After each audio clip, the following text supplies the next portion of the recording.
Thank you, Dr. Liepert.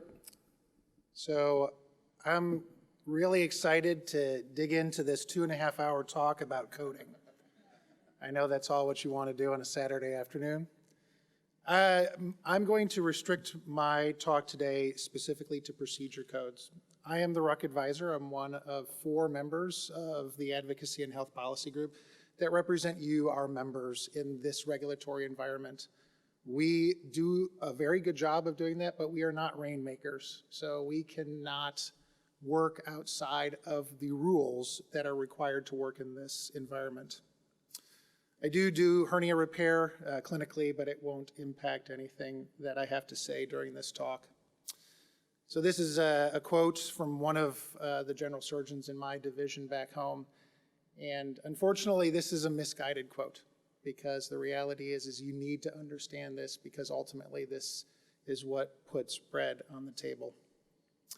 So I'm going to go through relatively quickly, without too much detail, but some detail about how we get calculated to get paid. And obviously the environment in which you work might be different depending upon whether you're a private practice and you only survive on collections, or if you're employed and you survive on RVUs, it will be completely different in how that interaction occurs. Ultimately, the answer to how much is a code worth, the only way to know for sure is by finding out how much you got paid for what you did after it's all said and done. Here is the content of what I'm going to talk about. Start off with some codes, talk about the process, and talk about how we get paid from CMS, because that's the easiest one to describe. I'll give an example, and we'll finish up with some special issues regarding employed surgeons. There's a lot of codes that get used to pay physicians, to pay hospitals, to pay everything, and these are only some of them. The first 2 codes you may never have even heard about, but they're very important because they're the codes that your hospital use to get paid for the surgery that you performed there. They are then added into another much larger group depending upon whether or not it was an inpatient stay or an outpatient stay, and those impact how the hospital gets paid. If you want to develop a program, knowing the codes in those first 2 groups that your surgical procedures will fall into would be very impactful in being able to propose that to your hospital. I'm going to focus on the bottom topics, on CPT codes and on RVUs. CPT codes have been around actually since the 1960s. The 4th edition is now 40 years old, but it's the one that we use, and I don't foresee any changes coming forward. It wasn't until the 1980s that it started to be used to be identified as the way in which a physician could communicate with their insurer to talk about what they did and how to get paid. The CPT Editorial Panel has 17 members, of which 11 are doctors. They are elected to that position. There is a surgeon currently on the panel who is a member of the American College of Surgeons. You can see that there are other members that have to be part of this, one of whom is part of the Hospital Association, one of whom is part of CMS.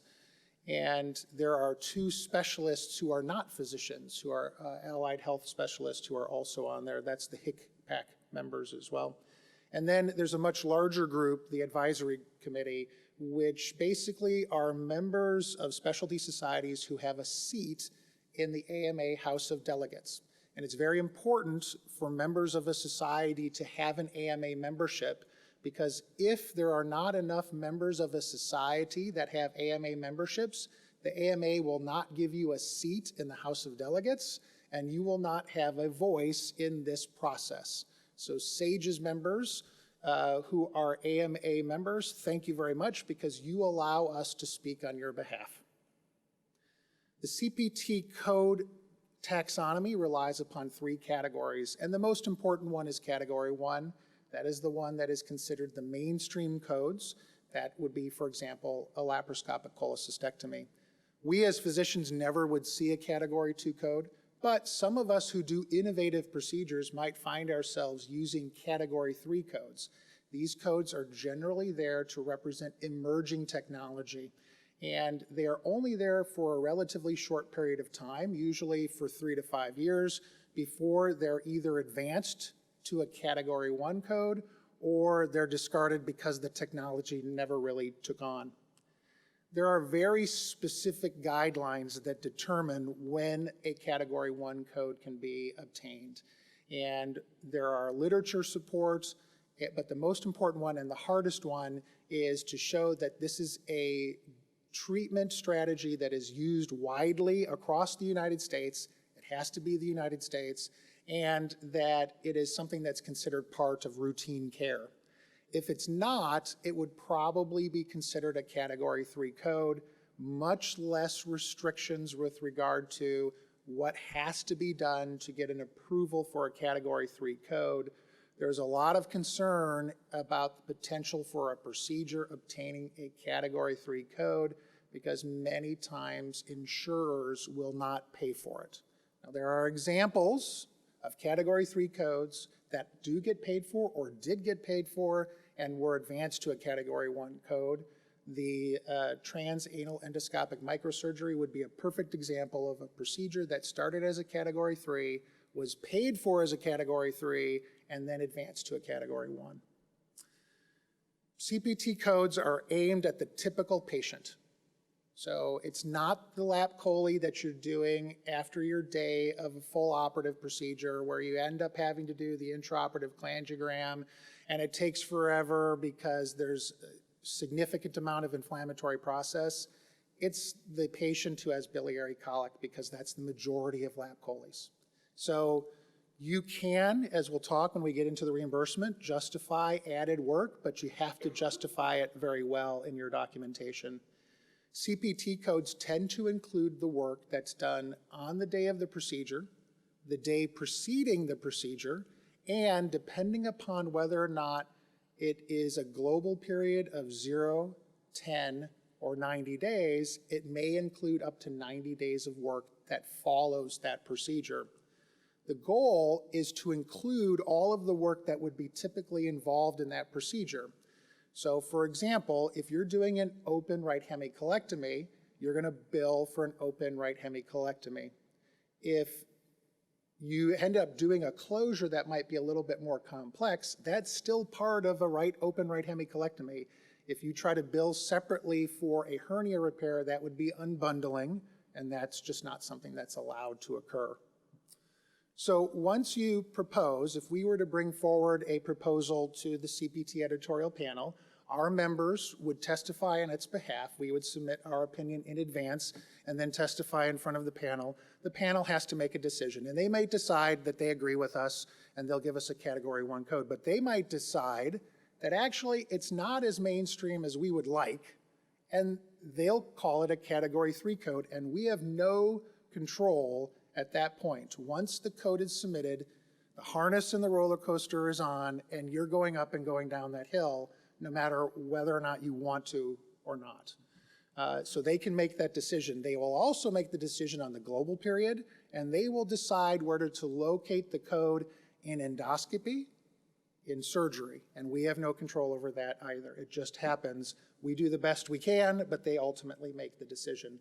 They may decide that it's not time to give that proposal a code, and they may just say, well, we're going to bring it back to another meeting, we have to convene a work group, or maybe it's just not ready for prime time at all, and they just dismiss it without any potential further work on it. If we're successful in obtaining a Category 1 code, then it moves to the next process, and the next process involves determining payment. So the term RBRVS, as you can see there, is based upon the middle word relativity. The goal here was to establish a way to pay every physician with a common denominator. And so an RVU is meant to be a common denominator way to be able to pay an internist, a neurologist, a surgeon, a radiologist. So the common denominator here is RVUs. And there are a small subset of procedures that are performed by multiple specialties which reinforce the concept of relativity. This was developed in the early 1980s, and as you can see, it was eventually adopted for use by CMS in the late 80s and early 1990s. So how does CMS determine how many RVUs should be paid for each particular code and each particular interaction? A lot of the times it comes from the recommendation from an AMA committee that is affectionately referred to as the RUC. Dr. Dimmick disseminated an article from 2014 that referred to the RUC as a secretive society, and I love it, frankly. I love that it sounds secretive, espionage. The reality, of course, is that we don't control how much we get paid. CMS controls how much we get paid. What we control is the relativity between one physician and another, and who better to determine the relativity between one physician and another than physicians. And so I think when you consider it that way, it makes sense that who better than the AMA to convene this and to provide this information. The CMS can discard the information. The AMA just petitions as a First Amendment right to the government regarding this. So the RUC is made up of 31 members, and they come from all different types of societies.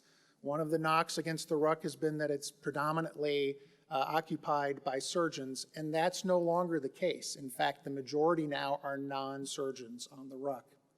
We meet 3 times a year in a very large group because there are the RUC members, and then the advisory committee, just like at CPT, convenes at the RUC. So there's about 400 to 500 people that meet in a large room 3 times a year, and the process happens on a fiscal year that begins in April and ends in January.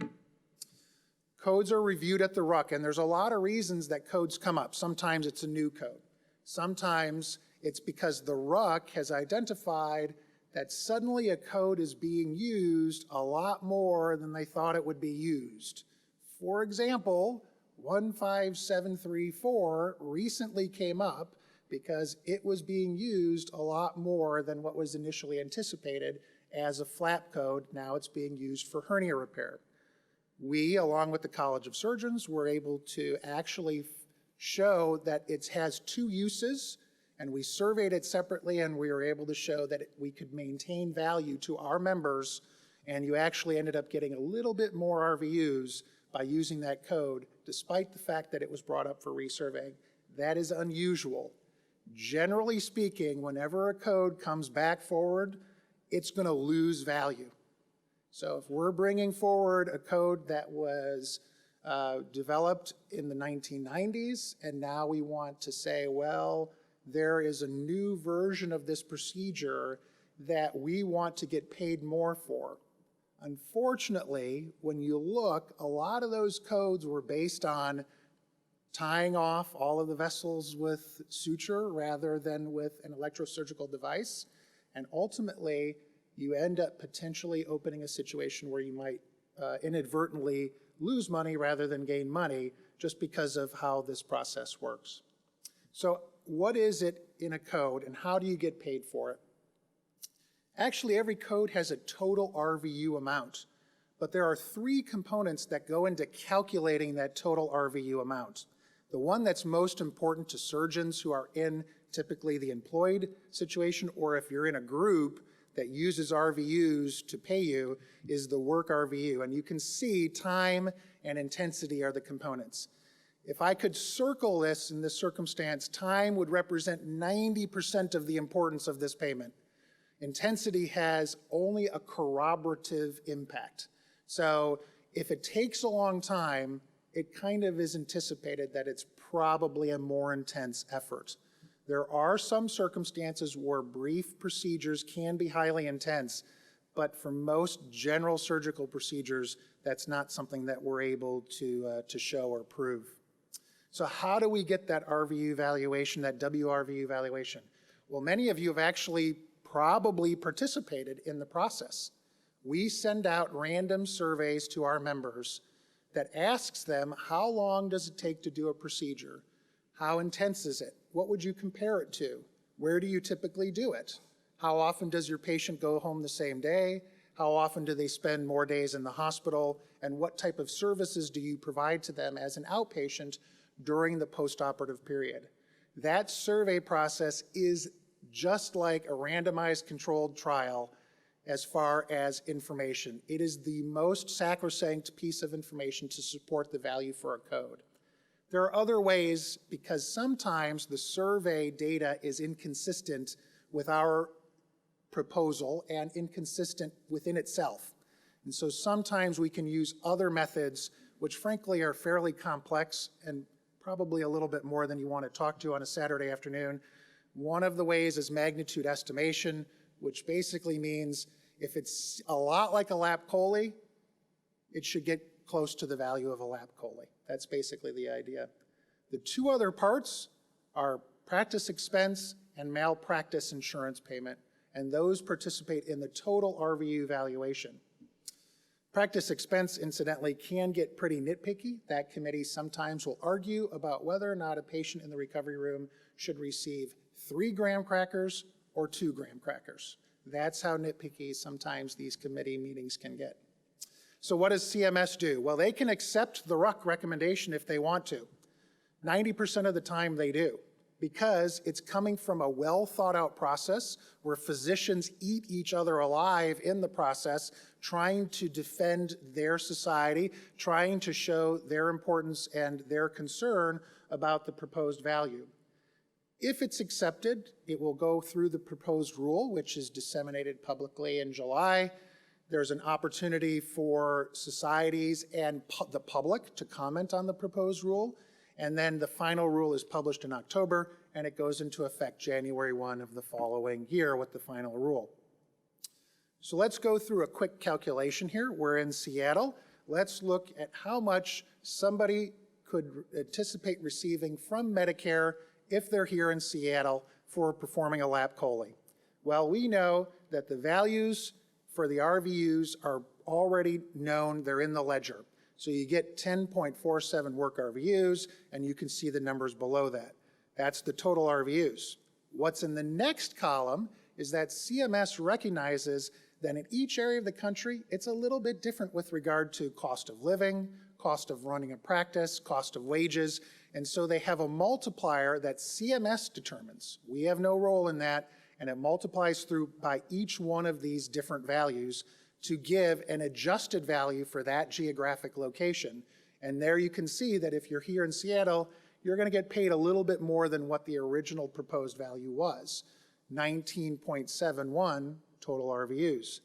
That number is then multiplied by the conversion factor that is determined on a yearly basis by CMS for the total amount of money that you're going to get paid, which is a little less than $710 for performing a lap chole on a patient who has Medicare. There are a lot of ways that you can manipulate those numbers depending upon certain specific circumstances using CPT modifiers. Let me say one thing about CPT modifiers.